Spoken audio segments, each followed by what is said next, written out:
have to be called names, told that I'm lying, told that I'm unreliable, accused of being sexually promiscuous. I was accused of enjoying some of the acts that he'd done to me. Lawyers in particular as a profession are so scared of victims' anger. They're so scared of the fact that we actually feel emotion. The victim being able to say, this is what you did to me, this is how it made me feel, and this is the impact. It's the perfect storm of all of these really horrible features combining together to make a really, really traumatic and lengthy process. How long were you in the witness box for? And yeah. It was undescribably horrific. Like, there are actually just not words in the English language that exist that can describe how horrific the court process was for me.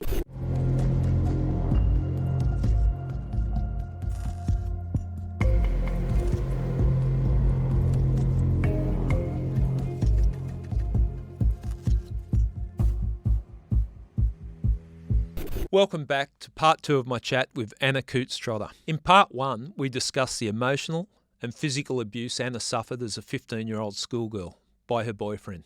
In part 2, Anna shares what it was like going through the court system and what actually happened at court and the lessons she learnt about life. We also talked in detail about the inspirational work she's doing now as a co-founder of the Survivor Hub, where she and the team help empower people impacted by sexual assault. I've walked away from this chat with Anna with a greater understanding of the impact of crime.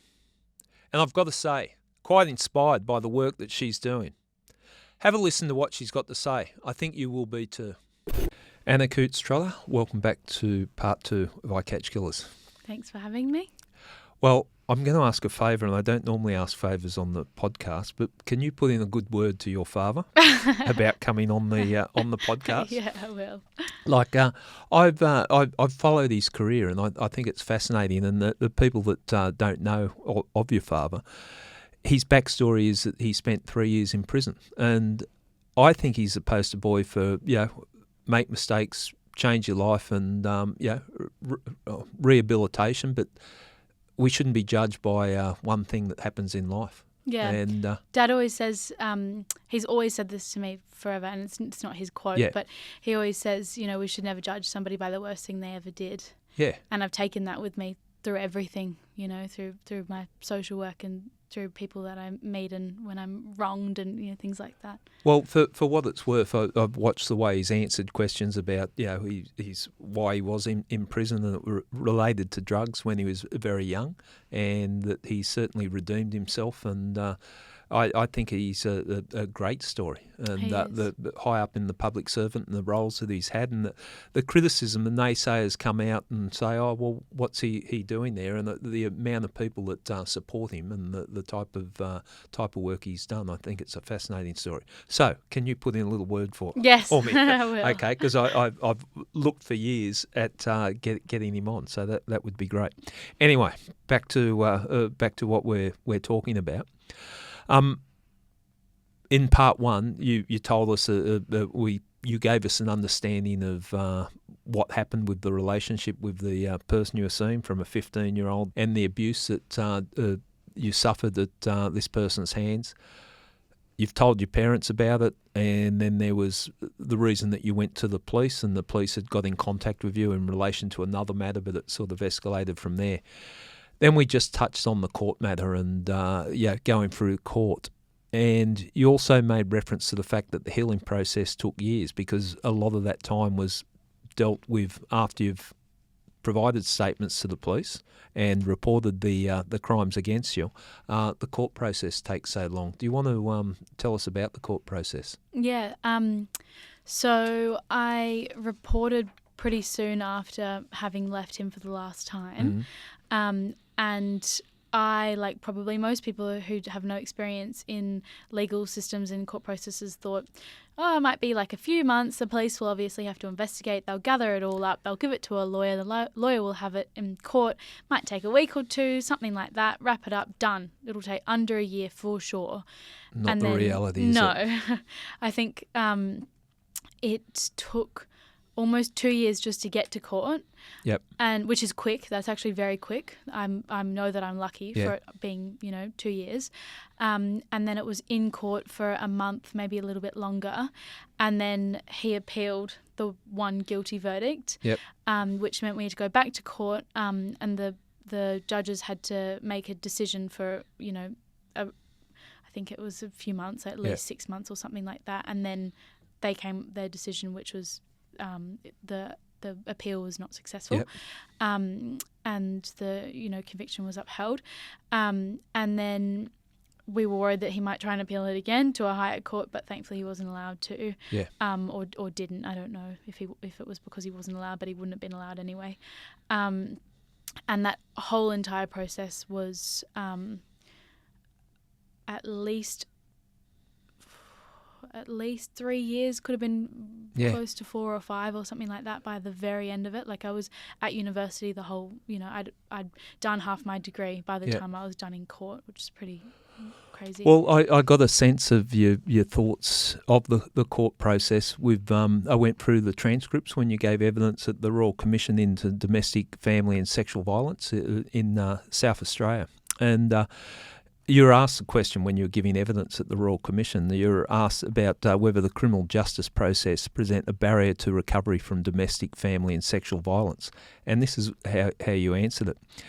Yeah, I think it can present a huge barrier to healing. And my experience of the criminal justice process was it put my healing on hold for several years because become so wrapped up in the process and in basically just staying alive that you don't really have much time to be healing and to be not living in what I consider to be fight or flight. We got it wrong, haven't we? Yeah. Like I know you've got to have the checks and balances in the courts, and we've got an adversarial system, and it takes time. But the impact it has on victims, and I've sat at this table on the podcast speaking to so many people that have the same complaints, how long the court process takes. Yeah. And you've just described the impact it has had on you, or had on you whilst you were waiting. How many charges did it related to your matter? There were 5. Right, okay.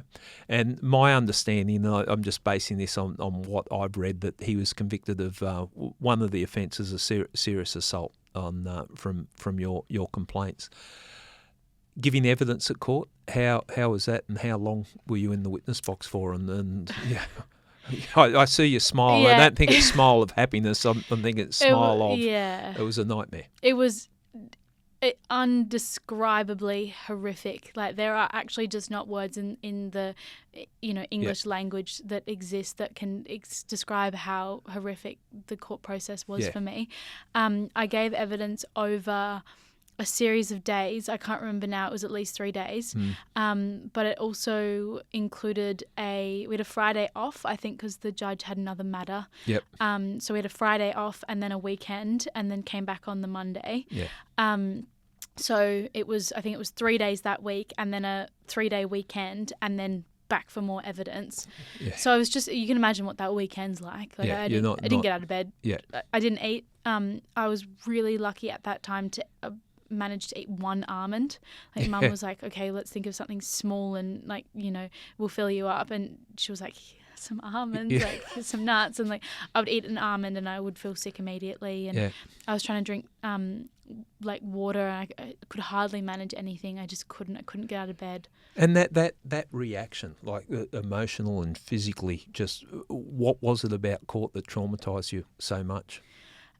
There's a famous Judith Herman quote, and she's a therapist in America, and she talks about if we were intentionally to design like a system, a court system that would provoke symptoms of distress and basically the worst that you could do, it would look how we do it right now. Yep. It's the perfect storm of all of these really horrible features combining together to make a really, really traumatic and lengthy process. And part of that was, I have to get up in court in front of a room full of strangers, whether I'm via AVL or not. I know that I'm speaking to a room full of strangers.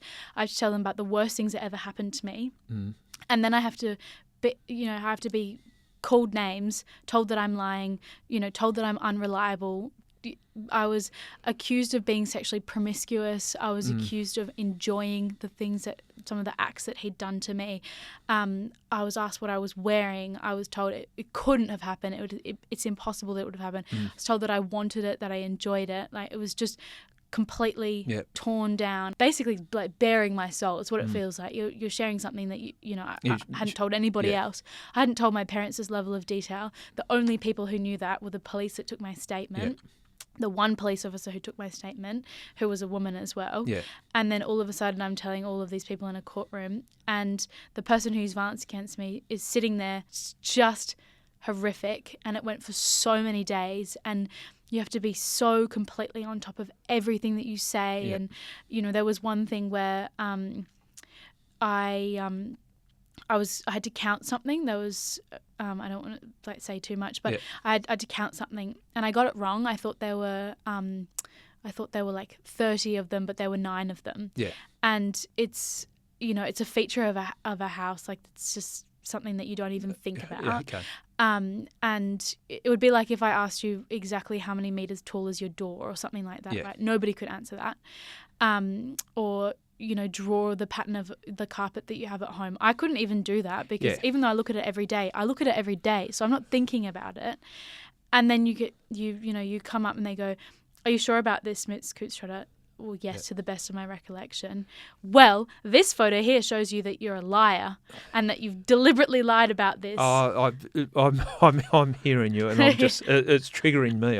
It offends me so much the way that is approached, and it's about discrediting you, whether it's in front of a jury or the magistrate. It's just creating doubts. Like, how many lights have you got in the house, or how many lights were in the house? I don't know, 10, maybe 12.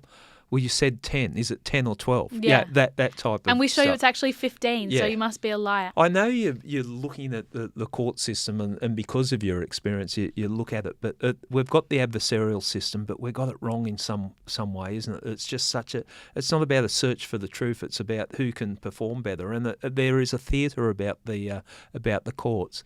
And I constantly hear victims, when they're giving evidence in court, how traumatising it is. And how you describe that. Like, I've been to court, and I've been the accused, I've been the prosecutor, I've been the witness, I've been in courts in every aspect. And the pressure that's on you, and I'm what would be called a professional witness, because that's what I did in my career, but it was intimidating. It's an intimidating environment. Here you are as a young girl, been through something very traumatic. They speak in a language that is hard to understand, and I think solicitors often do that just to justify the money that they get. They use words and try and My confuse learned you. friend. Oh, my learned friend. Don't you hate that? Yeah, I had more nightmares about the defence lawyer than I did about the person who used violence against me. I just couldn't stop thinking about him. I was so scared of him, and just the like as you were saying, it felt like it was a game for him. Like, it was really casual for him. This was just his everyday job, and he gets thousands of dollars an hour. He's a really well paid, very senior barrister, and it was just nothing to him. He hardly made eye contact with me. He accused me of lying, and the person whose violence was just sitting up there in the box, just absolutely quiet, didn't have to say a word. Defence barristers justify that they're just doing a job, and I support, we need the checks and balances. If someone makes an allegation, it's got to be proven. I've had opportunity where I get to speak to law students in different environments, and I always say, don't lose humanity, because that seems to be what's lost. Yeah, and I think there's a difference between respectfully asking people questions and finding out, because everyone has a version of the events, right? Like, the statement that I gave is not exactly the truth, right? It's my truth, and it's the closest to the actual truth. Your memory. It's my memory, and it's my memory during trauma, and we know that memories pause, like they pause creating during trauma. So, to the very best of my recollection, this is what happened. I don't know what the answers are, but I just my simplistic view of it is that we've just got to keep the humanity in the courts. Because it's an important role, and there are people who are falsely accused of Yeah. things all the time. There are Aboriginal women who are falsely accused of having perpetrated domestic violence, and they deserve the very best lawyer that will support them and make sure that they don't go to jail for something that they haven't done. And it happens all the time that, people victims are misidentified as being perpetrators. And so that's a really important role, and I agree, and I know that it needs to exist. And I kept telling myself in court, this is a really important check and balance in the criminal justice process. This is really important. And my dad's really good with those sorts of things, and he would say that to me. He would say, this is really important because this is how it works. Well, he understood understands the court system, and I was interested hearing your mother say, and your mother, who's the pressure of a federal politician that she faces on a daily basis, and she said she gave evidence at the court matter for 3 hours, and she came home and she's never felt so traumatised. Yeah. And then you're spending 3, maybe more days in the witness box, days. but that gives an indication of just what the stakes are in court and the pressure. And the environment. You start to even wonder if your name is your name. Like, everything feels like you're telling a lie. Like, I'll say, Miss Anna Coutts-Trotter, and then I'm like, oh my God, is that even my name? Like, it was just, I actually felt like I was this nasty, manipulative person up there lying. Like, I was convinced, not for very long, but that I must be not telling the truth, because this really, really smart, well-paid man is telling me that I'm lying and that I'm wrong about these things. So, like, how can that, how can those both be true? It can be soul-destroying, and I'm resilient, and that is a world that I'm very familiar with in the witness box at giving evidence at court, but it rips you apart. I remember I was in the AVL room. I didn't go in person, and I remember coming out of that room, and I stood up and I tried to walk out the door, and I just fell on the ground, and I had to crawl out into the waiting room where my parents were, and this was for my breaks, because the judge kept enforcing breaks on me because I kept going, no, I'll just keep going. I just want to get it over and done with, because it was just like the leaving and coming back was worse than just going. But she knew I needed a break. And I just remember dragging myself across the floor because I didn't have the energy to walk. I couldn't do anything. And basically just being carried down to the car and being driven home. I was asleep by 5 p.m. every single night, because court would finish at 4. I'd be home by 5. I'd be asleep at 5 p.m. I'd wake up multiple times every hour throughout the whole night having nightmares about it, and then be awake from 4 or 5 in the morning just waiting, because court can't start till 10. Waiting until I could go back in, and then they'd have just so many breaks, and I was just say, I need to just get this over and done with. And I remember parking the car across my parents parked the car across the road from court, and walking across the road.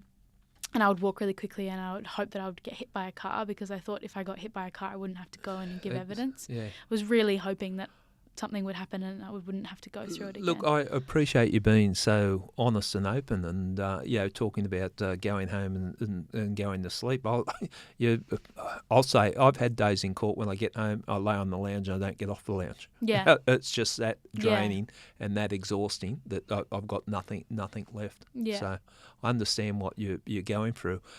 Other aspects about the court too, and this is what people don't understand. I've had quite a few guests that have made this point. When they've got court matters with, particularly with child sexual assault matters in the family or people known within the circle of friends, it limits who you can talk to and what you can talk about. Now, your parents, you couldn't talk to them about what was happening in court because they were witnesses. Now, you've gone through all this trauma. Your safe place is telling your parents everything that you're going through, but the courts and the delays for the years not just encourage you, they direct you. You're not allowed to speak to a witness in this matter because it potentially contaminates evidence. I understand the concept and the principle, but the realities are very traumatic for you, aren't they? Yeah, and the really classic example of that for me was the defense. They just throw stories at you to kind of something may click, and then the jury will think that if they throw out enough stories that something might click for the jury. And one of the things that they came up with was they knew I had bruising. They had photos of the bruising. They needed to explain the bruising, and so they said, "Well, your dad gave them to you." and he may have given them to you in boxing. He's too rough with you because we would do boxing together. And my dad has never bruised me. He's never laid a finger on me, obviously. He's the most gentle, kind, loving, feminist man. Like he just, that as an allegation to anybody that knows him or doesn't know him is just outrageous. But the defense lawyer doesn't even believe that. They just need to, throw stuff. And I was just thinking about my dad walking into the room next, being the next person to give evidence, and they say, "We put to you, Mr. Coutts-Trotter, that the bruises on your daughter's body were due to you." Like, I just couldn't stand the idea that they would say that to Dad, and I couldn't say anything about it. So, two wise people like you and I sitting here, how can it be improved?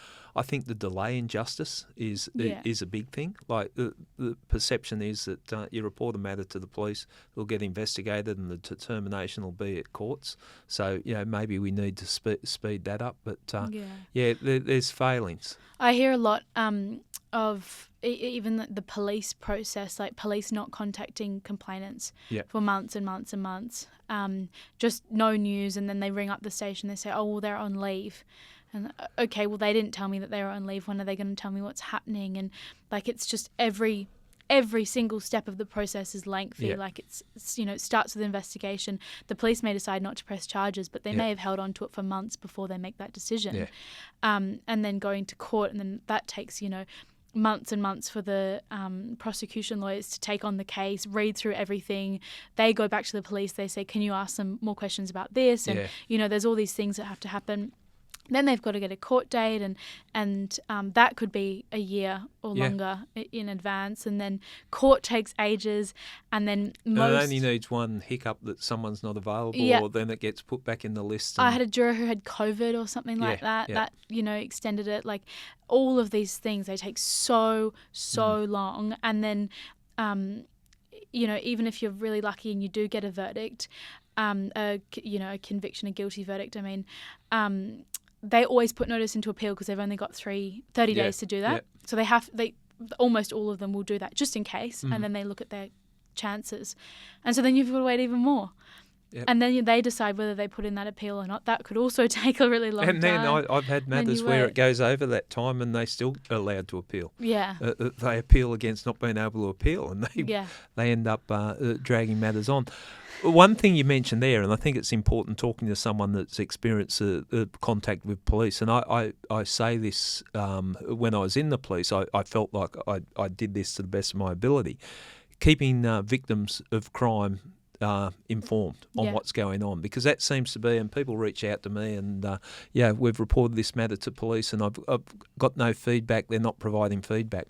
I think that would help a great deal, don't you, in the police just keeping you informed, not giving you false hopes, explaining what the situation is, but exactly what's taking place. I think the two main things that I always think about that the police did really well for me was that they kept me informed throughout the whole process. Makes a big difference. Huge difference. And the second thing was I knew they had a personal investment in the outcome of the case. Like, I knew that for them, for Monica and for Tom in particular, this wasn't just a job for them.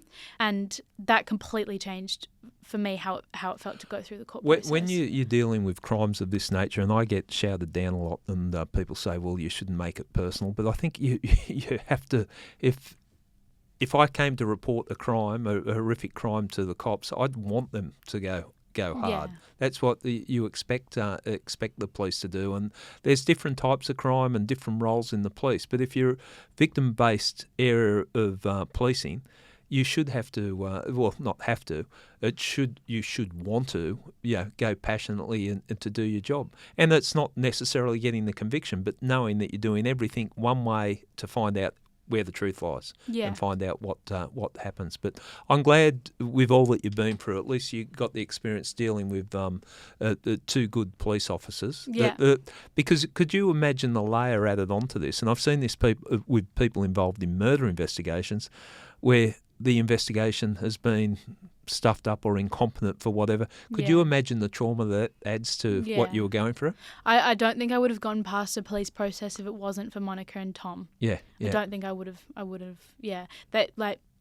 Monica kept me going through all of that, and she was just so invested, and she was so kind to me, and so like available to me Yep. as well, and you know, nobody knows what to expect of this process, but if I had questions, she was there and she Yep. would answer them. Now, before you went to court, you went there a couple of days before just to get a feel of the court, Yeah. and you were sitting on a bench outside the court, looking a little bit stressed, and Yeah. and you met someone, and that was formed a relationship, but also it was the genesis of the Survivor Hub. Do you want to tell us through that story? I talk about my friendship with Beck a lot. Yeah. And it was my friendship with Beck that made me came up with the idea of the Survivor Hub, but Beck's not involved in the Survivor Hub herself. But yeah, so I was at court. It was a few days before, and I just I couldn't do anything. Probably a month before court, I couldn't do anything. I was hardly getting out of bed. Yeah. And I just remember this extreme feeling of agitation, and I just couldn't relax. And I just thought, I think I need to go to court and see what it looks like. Makes sense. And they'd kind of said that to me. They'd suggested it to me as an idea, and I dismissed it. And I had a witness assistance officer, Deb, who was like assigned to me to follow me through the court process. And she had offered to give me a tour of the court, and I just said no to her, and I thought I didn't want it. And then 2 days before, I was like, no, actually, that's where I want to be right now. So I went, and I went with a friend at first. She came with me, and we just walked around the court, and I just said, well, I'm not going to walk into somebody's random court. You can, you're allowed to do that, but I'm not going to. I said, so what do? I just want to see what's it like. I want to see where the judge sits. I want to see where the jury will be. I want to see where he's going to be sitting. I want to know what the cameras, where the cameras are, what everything looks like. And I found there was nobody was there. It was like just a ghost town. Yeah. And this one Salvation Army worker, I think she was from the Salvation Army, she said, there are a few sexual assault trials going on at the moment, and she wrote down the courtroom numbers. And I said, well, there's no way I'm going inside, but I'll go and sit outside and I don't know, I'll just sit down and I'll just think about it then. And I sat down, and I noticed that Beck, who was a stranger, was looking at me quite a lot. And I was a bit embarrassed, and I kind of thought, well, what am I doing here? I may as well just be sitting in bed if I'm just sitting here. And she came over and she said, are you a journalist? And I said, no, I'm a complainant. I have to go to court in a couple of days, and I don't know where else I can be right now except here. Yeah. And she said, well, that's my court case going on inside. And I think it was a witness that was giving evidence. She'd already finished, only a couple of days before, so she was a few days ahead of me. And she sat with me for about 4 hours, I think, and she answered all of my questions. And she told me, you know, if I can go through this process, then you can too, and you'll be okay. And I didn't know that I knew other survivors at this time, and I certainly didn't know any survivors who'd gone through the court process. And I'd been consuming all types of media. I'd read Brealey's book, Eggshell Skull, and Chanel Miller's book, Know My Name, and I just consumed everything. Yeah. TV shows, anything that was about court, I watched it. Movies, anything, podcasts, anything. And survivors weren't speaking as publicly as they are now. Yeah. Back then, this is before Grace Tame was Australian of the Year, and before Brittany Higgins, and Saxon Mullins was probably the only public survivor that I kind of knew in New South Wales, knew of. I mean,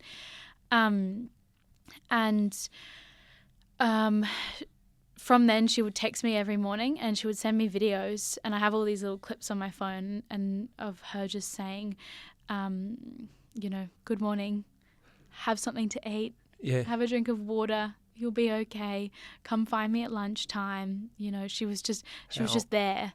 And what a difference that would make, having someone that's going through what you're going through, because unless you're going through it, you don't know. Yeah. Just an unimaginable difference. You know, my parents were so incredibly supportive, and I had so many people in my corner. My boyfriend at the time, he was there every single day with me, the entire day, just waiting outside for me. He's just wonderful man. And none of them had actually experienced it. And, you know, there was Witness Assistant Service Officer Deb. She hadn't experienced it herself. You know, she'd been to heaps and heaps of trials, obviously, in the room with people, but as far as I know, she hadn't experienced it herself. She hadn't told me she had anyway. The prosecution, they'd been there as lawyers. The police, they'd been there as police, but nobody had been a complainant. So that you found a kindred spirit as such, someone that understood all the emotions, and you could talk about what your concerns were without judgment, without And she knew what it was like. Isn't it funny that you spotted each other? Yeah, it's honestly, it's just such a stroke of luck, or almost fate or something, because even though it was still the worst experience of my life, I know that a little bit of weight was taken off my shoulders that afternoon. Like I remember feeling, I'm not carrying this alone anymore, and I know that Beck's carrying this with me, and I'm also carrying Beck's as well.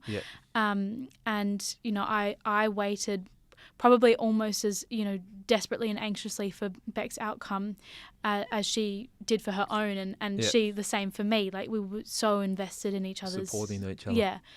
And I remember feeling, I just remember thinking, I need to replicate this feeling for other survivors, and this is where it's at in terms of support. And I was accessing counselling at the time, and that counsellor, Emily from Full Stop, she's wonderful, and I still have a lot of contact with her, and she supports the Survivor Hub, and we've done panels together and stuff as well, and she's amazing, and I've got nothing except great things to say about the way that she supported me, but I really needed to hear it from someone who'd been through it, and that's exactly what Beck provided, and that's what we made when we created the Survivor Hub. And that was the thought behind it. You need people that have experienced what you've experienced and being able to talk freely with the Survivor. And make decisions as well. Like, a lot of it was about, do people will come to us and they say, should I go to court? And I would say, well, we can't make that decision for you, but we can tell you what it was like to go through court, and you can decide.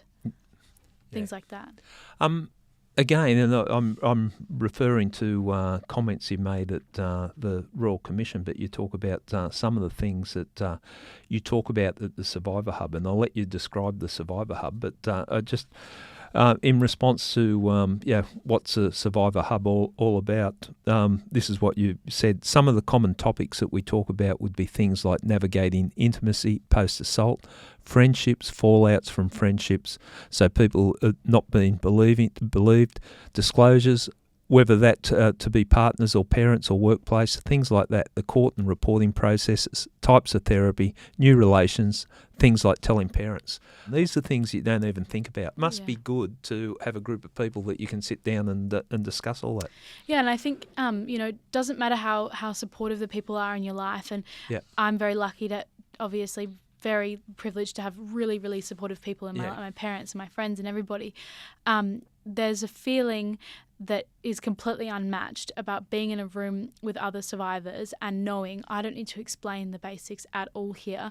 I can just come in red hot and say, I've experienced this, what the hell's happening?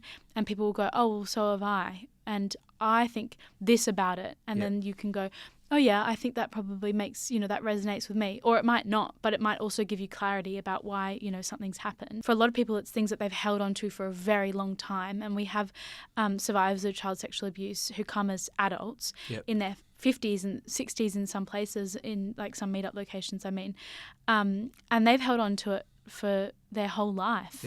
And they may have told their partner, they may have told their children or a counsellor, or they may have told nobody, and it happens a lot. People come into the space, they've told nobody before, and they just sit there and they go, well, this is something that's happened to me, and everyone in the room just gets it. Yeah, you made reference to a lady in the 50s that came along, and she experienced the sexual abuse 20, 30 years ago, and she said, I just wish this was here 25 years ago. Yeah. To be able to normalise the feelings and the processing the trauma. And I think it's important that you're not discounting psychologists and counsellors and all that. But this hub is different. This hub is about people that have experienced what you've gone through and being able to talk freely about it. And the other thing I picked up, that you don't necessarily have to go into the details of what you've experienced. No. People, you start at the point, okay, you don't have to tell us what's happened. Yeah. We understand what you've been through. Yeah, and there's a very sort of deliberate reason for that as well. Yeah. And part of it is obviously it can be triggering to other survivors to hear explicit details. But the main kind of philosophy behind it is that, we don't need to know what happened to you to support you. And we also think like we're living in the now, we're living in the healing and the recovery and the aftermath. And we're living in all of these things that you're experiencing right now that, you might not be happy with, like things like, going back to the intimacy thing, people aren't able to be intimate. They're not happy about that in a lot of circumstances. And so let's talk about that. Yeah. And we don't need to know about why it is that you can't experience that. We'll just talk about what it feels like, and other survivors will be able to say, well, my counsellor did this, or I tried EMDR and it really worked, or I tried hypnotherapy and it really worked. And that's not medical advice, it's not counselling advice, it's not legal advice, it's peer advice. This happened, this thing happened to me very similar to you, and this is what I did about it, and you now have all of the information that you need to make that decision for yourself. If you want to go and try this type of therapy, or if you want to go to court, or you want to go for redress, or whatever it may be, this is my experience of it. Now you can decide for yourself. I would imagine that it's quite empowering for the individuals too, to be able to contribute in an environment like that and feel like they're helping people. Yeah, it's I always think about it as like, it's the worst thing that ever happened to me, but at least I could turn, something productive out of it, something good came of it. And that is that nobody has to go through what I went through in that same way. If I can give them, the tools and the advice and the understanding and the opinions that I have of my experiences, I can stop, some small parts of what has, happened to me. And I would never tell somebody not to go to court. Like, obviously, you can understand from this episode that I don't, like it, but I would never tell anybody. I would never make a decision for somebody about that. No, I think with people that have experienced what you've experienced too, it's about taking control. So you now can make the decisions what you want to do. Look at the best advice you can give. These are all the options. Yeah. And you're in control. It's interesting you say that when you turn up there, that people don't need to know what's happened. We had a recent guest on the podcast, Amanda Knox. She was the lady, the US citizen. She was only 20 and she was locked up for murder over in Italy, wrongfully convicted. Horrible situation. And she suffered all the trauma that you would expect of an experience like that. 4 years she spent in prison, and she went to an innocence program where there were other wrongfully convicted people there. And the thing that said it just lifted the whole weight off her shoulders was when she met two fellas there, and they said, "You don't have to say a word, sister. We understand what you've been through," because they'd been through the same thing, and it was just that knowing. And I would imagine that's what the Survivor Hub provides to you guys. Yeah, well, that's exactly the kind of feeling that we're trying to give people. And, you can come into that room. You don't have to explain yourself. You don't need to make excuses. And as a survivor, we spend so much time doing that in society. Like we spend so much time trying to explain to people, for me, domestic violence, why did I go back to him? Like that doesn't make sense to somebody who doesn't have any understanding of domestic violence. And probably doesn't really make sense to anybody who hasn't experienced it or experienced some sort of similar, dynamic to that. But when I sit in a room with other people who've experienced domestic violence, I don't need to explain that, and I don't need. Yeah, I get what you're saying. Myself. Because they'll understand where you're coming from. Yeah. Okay, so the idea was formed from meeting Beck at court, but ideas and then putting it into practice and getting it to where you've got. Tell us about the process of setting it up and how you came about that. You're one of the co-founders of it. Yeah. So it actually really went quite quickly. Yep. I was involved in another charity and that I wasn't a co-founder of. Yep. And one of the the founder of that, she sort of had some different ideas about that charity, and I know I'm speaking a little bit cryptically, but it just doesn't really matter to the story. But what we wanted to do was create a space where people could come together and share. Yep. And we thought, okay, well, this charity is not really how we want to do it. We want to do peer support groups. Yep. And so we just left. And we'd connected with Brenda, who's the Yep. other co-founder of mine, who does the day-to-day running. So she and I are the only ones that do the day-to-day running, Yep. but there are 4 of us originally. And then I brought in the other co-founder, and we all came together and we were like, okay, so what we want to do is create a space for survivors to come together, to vent, to share, to connect, to give advice, to receive advice, Yep. to, just be with one another. How can we do that? And I really wanted to do peer support groups in person, Yep. and they all wanted to do the same thing. And within a month, we had a name, we had a logo, and we had a group running in Balmain. Yep. And that happened because I went to my counsellor, Emily, at Full Stop, and I asked her for a referral to peer support. I said, I want to do peer support. Yeah. Where can I do it in Sydney or online? And she looked into it and she did some research, and she just said, well, there isn't anything actually. Mm-hmm. And I was shocked. Yep. It seems obvious, and I think a lot of it came from Beck, but a lot of it also came from my dad having a long history attending NA meetings when he was younger. And I kind of thought NA, but for survivors, and not so like prescriptive with the program and stuff like that, more just drop in. But the idea that you can sit in a room and shed shame with people who just get it. Yep. And so within a month, we started it. Full Stop Australia, Emily provided the first location, and Emily was a social worker. So we have a social worker, a counsellor, a psych, or similar, who attend every meetup as a support.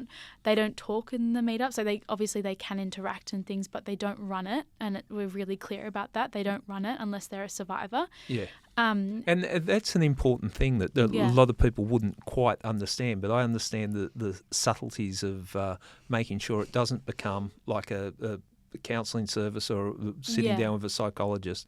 It's the people that have experienced what you've experienced, sharing their stories. It's meant to be non-hierarchical. Like, Yeah. I'm not this professional person teaching you things that you do in support groups. This is how you should I'm not teaching react. you counselling skills. I'm not teaching you breathing or anything like that. Like, I'm a survivor running a group. I need it myself just as much as you need it.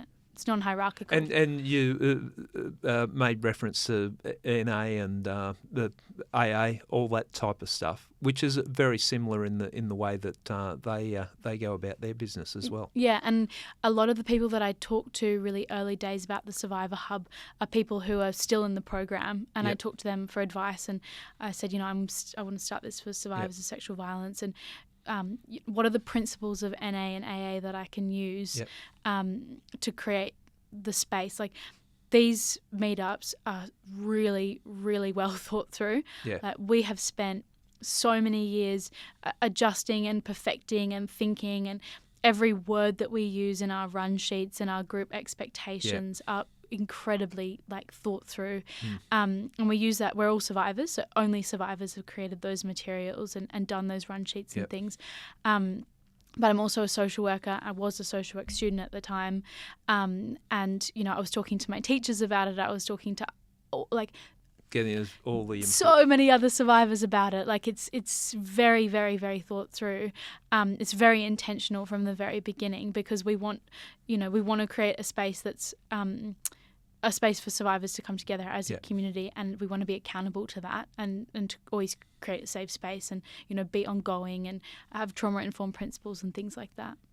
And you call your sessions meetups? Meetups. And how often do you have them, and what locations do you have them in? So most of them are monthly, but we also have some fortnightly ones as well. I probably actually need a list now to tell you all of the locations, but we have 3 or 4 in central Sydney. We also have an LGBTIQA+ meetup in Sydney, which was our first sort of experience specific or population specific group. We have a meetup for parents, partners and family members in Sydney, and also one online. And that's because we were having a lot of survivors coming to us, and they were kind of saying my parents or my partner or whoever, they just don't really get it, and I don't want to have to be the one that needs to explain it to them, and they need help. Where can they go? So we created a space for Okay, I them. understand the concept there, because it's not just one life that's damaged. It's people around you. Ripples, yeah. We also have locations in Melbourne, Ballarat. We have quite a few regional and rural locations at Broken Hill, which is far west New South Wales, which is where I live.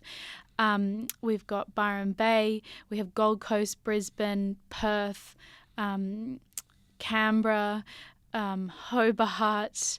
So we have all states and territories except Northern Territory and South Australia, but I think we'll open in Adelaide soon. And I'm moving to the Northern Territory, so I imagine we'll start in Darwin pretty soon too. Okay. So, and then we have our online one for everyone. We've got an online one for the defence and veteran community as well, which was, that actually was our first population. This is far-reaching. How long has it been going for? What's 4 years. 4 years. Yeah. And funding? You can put an appeal out now. Feel free. That has been the hardest, well, it's been the only hard part of it, really. Like Brenda and I, we work on this full time. I have a full time job as a social worker. So, Brenda's doing her PhD full time, but we can't afford to pay ourselves to do it full time. Right. And the meetups, they're funded by grants that cover a year. Yeah. And so every year we have to reapply, and every year we don't know if we're going to get it. Yeah. And we want to be able to keep locations open. We have tried desperately to never close a location. Yeah. Because once we start something, we want to stay. Yeah, I understand. Particularly in a rural and a regional area with limited access to support. And when you come into those communities, you make a commitment to them by starting. You feel an obligation. You want to stay. Yeah. And, you know, having lived in Broken Hill, which is a rural town for like 2.5 years now, I know how important it is that we stay. So grants and things cover it. We have a fundraiser every year, which gets us a little bit of money, but not enough money to pay ourselves or anything. And then we've had some really generous philanthropic donations, but not enough to pay ourselves. Okay. So it's pretty tough. If anyone wanted to reach out to you, how do they find you? Well, we've got a website, the Survivor Hub. Yep. You just Google the Survivor Hub. Otherwise, we also, our email will come up on there, but it's info@thesurvivorhub.org.au. Yep.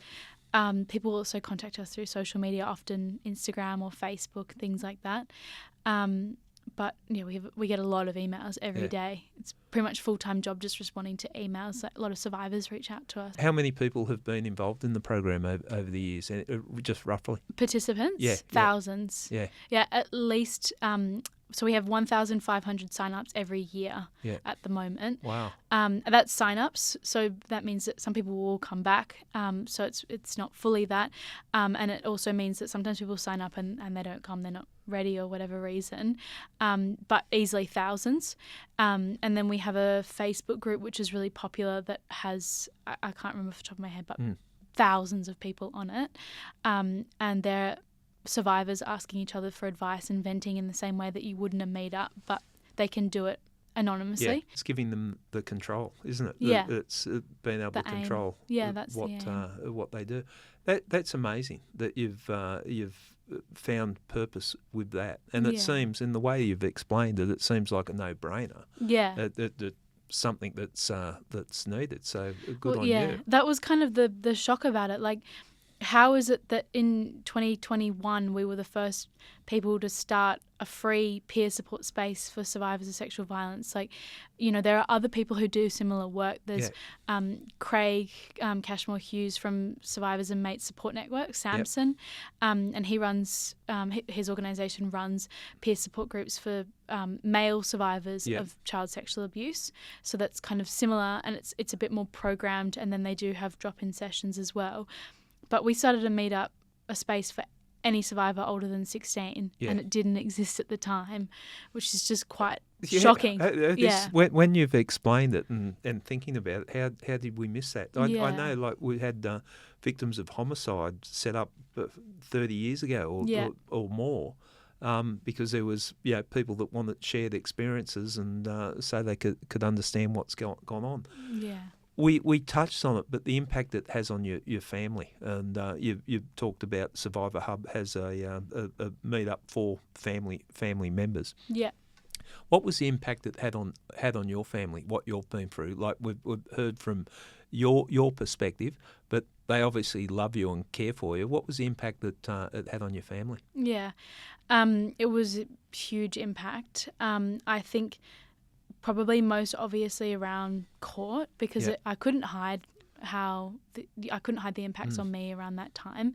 And I think a lot of the other times I wouldn't talk about it around my brothers because they were very young. Yeah.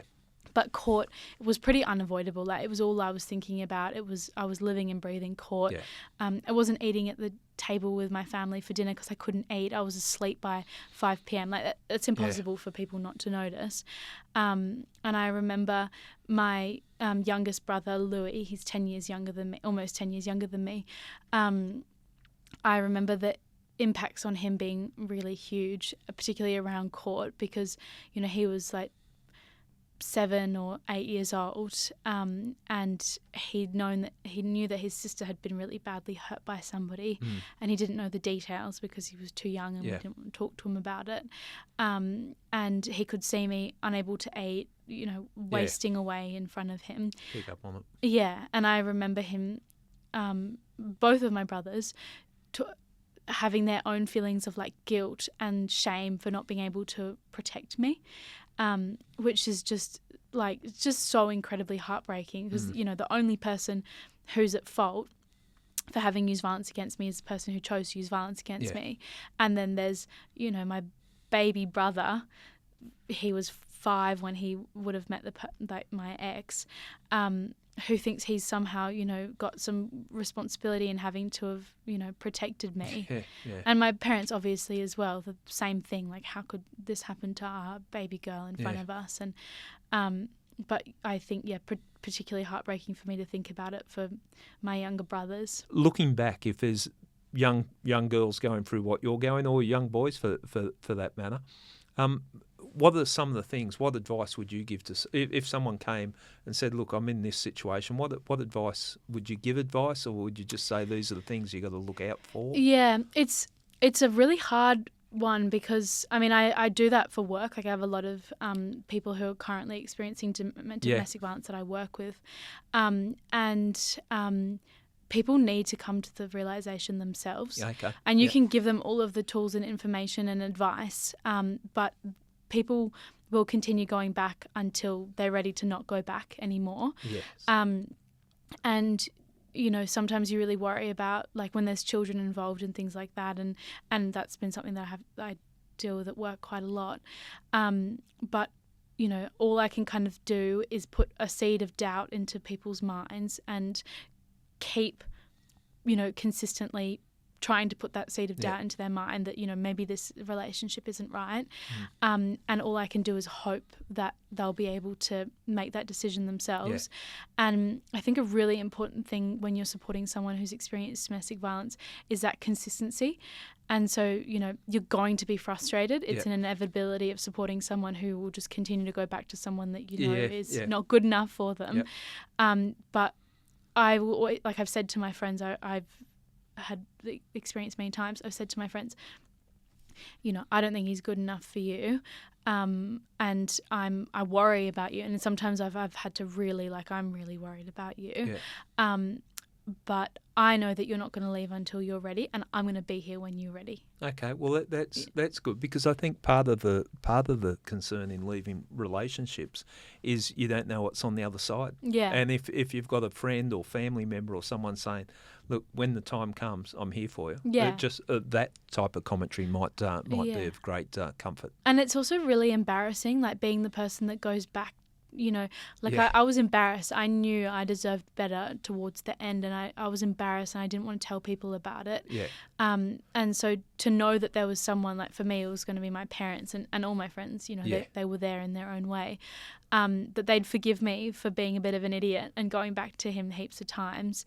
And I've said to my friends, like, there's nothing that you can do to shake me. Like, I will be here when you leave. That's the type of support you need in these situations. It's all you can really do. And after the Australian story, the biggest group of people that contacted us were not survivors. It was fathers. Yep. Mainly, then next mothers of survivors of young women who 15 to 17 years old, currently in or just recently out of experiencing domestic violence. Like they saw my parents on Australian Story and they emailed us and they said, what can I do for my daughter? Like, what would what did your parents do right?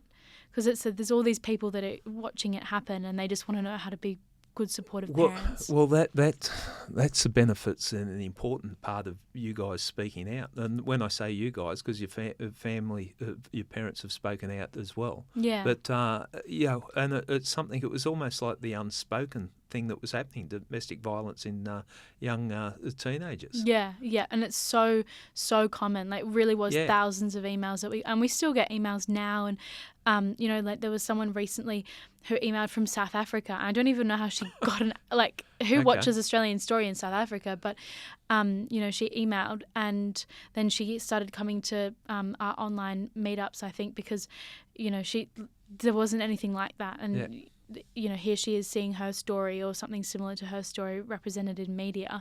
And I was so incredibly embarrassed to do that Australian Story episode. I said no for so long and I really didn't want to do it. Yeah, well, it takes courage. You're exposing yourself again. It's not the court environment, but it feels a bit self-indulgent to be doing media as well, and also being like who I am and like having so much access to privilege as well. And like, I had all these questions about, well, is my story the one that should be told in the media and all of that? And I still wrestle with that every time I do media. And I do believe that there are people's stories that I would rather shared before mine. Yeah. But the reason I do it is because I'm privileged to be able to speak about it. I'm privileged, I think, to be able to explain concepts to people.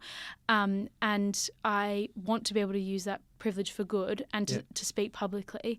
And I also just want people to know about the Survivor Hub and know that there's a place that they can go when they feel alone and they feel like people don't understand them.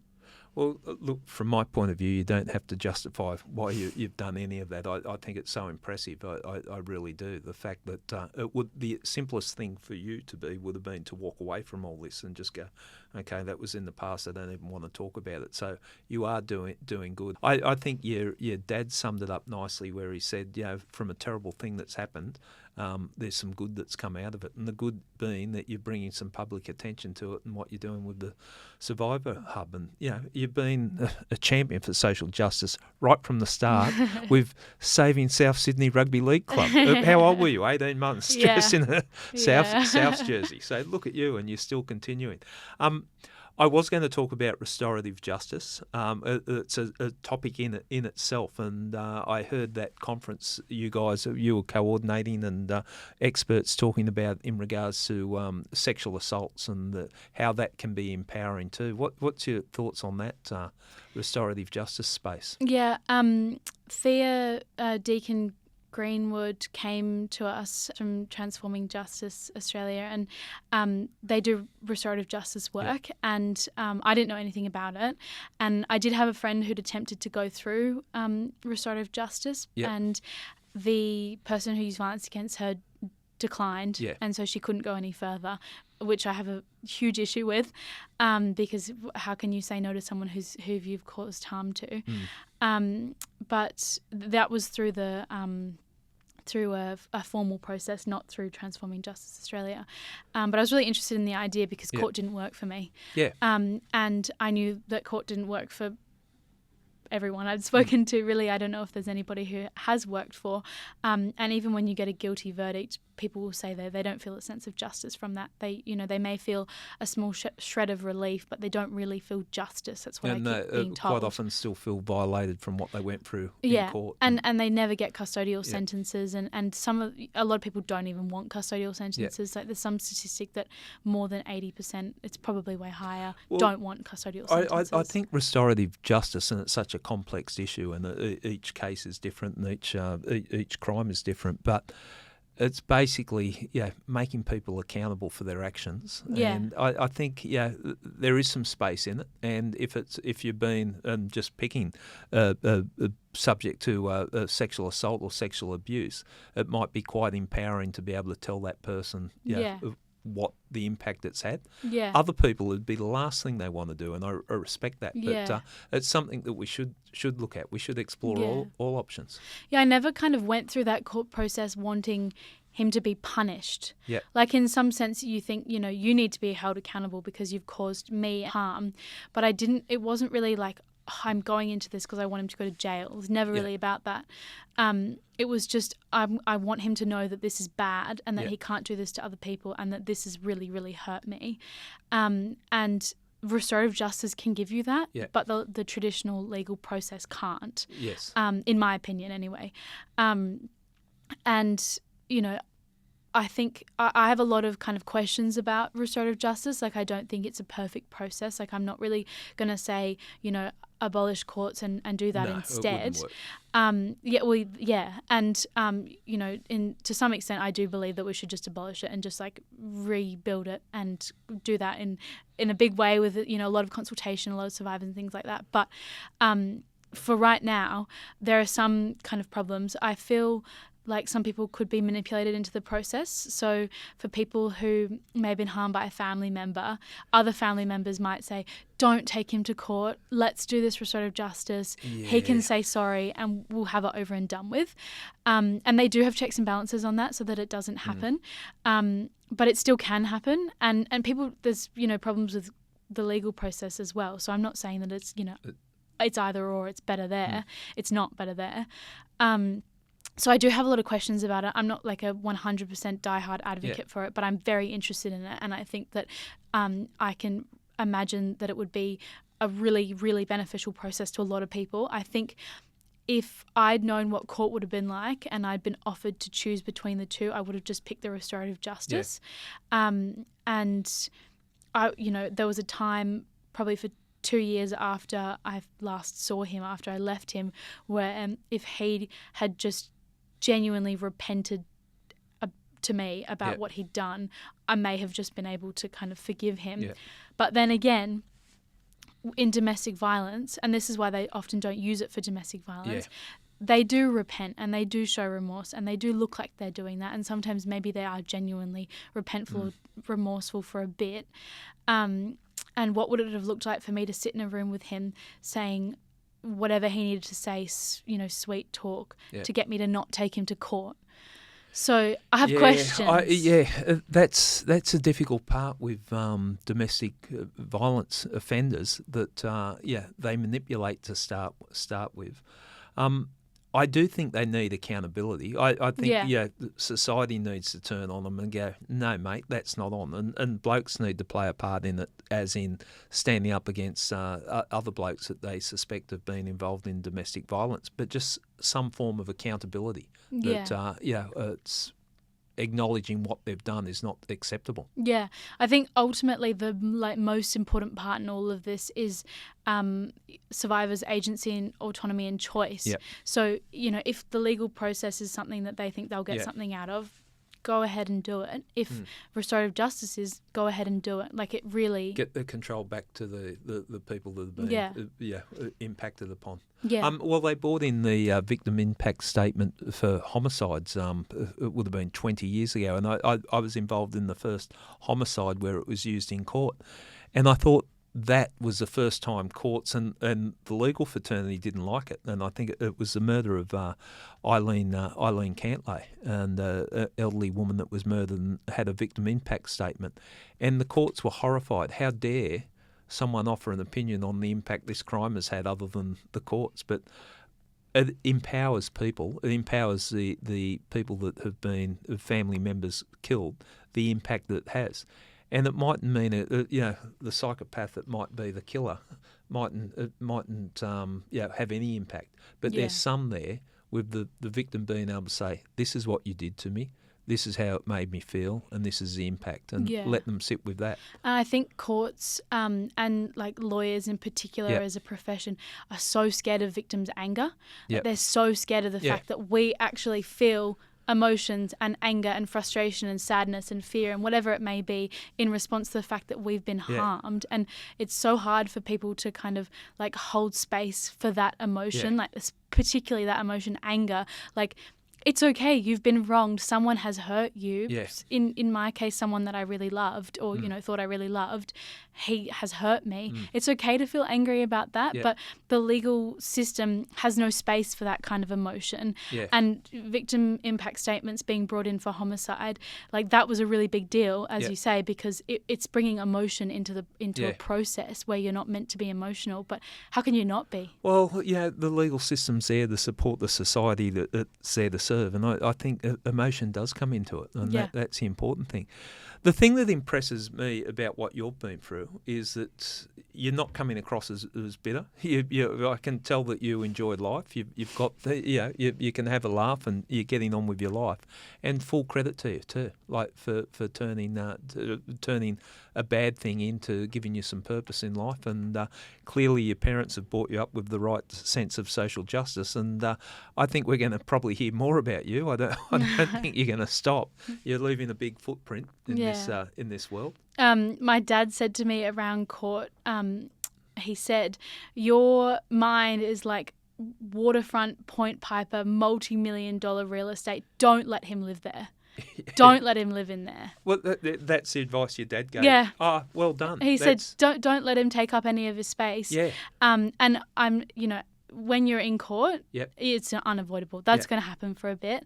But after that, everything that's happened since then, the charity, moving to Broken Hill, I'm about to move to the Northern Territory, all of the good things in my life, the travel, the friends, the people that I love, everything, that's got nothing to do with him. That's power. That to me, that is the perfect way of dealing with it. And good on your dad for giving that advice. What are you doing in the Northern Territory? I've taken a new social work role in Nhulunbuy, but I'll be kind of going back and forth in other communities as well. Oh wow! Okay, well that's it. That's important work, and I would imagine very satisfying too. Yeah, it's amazing. It's I'm so lucky.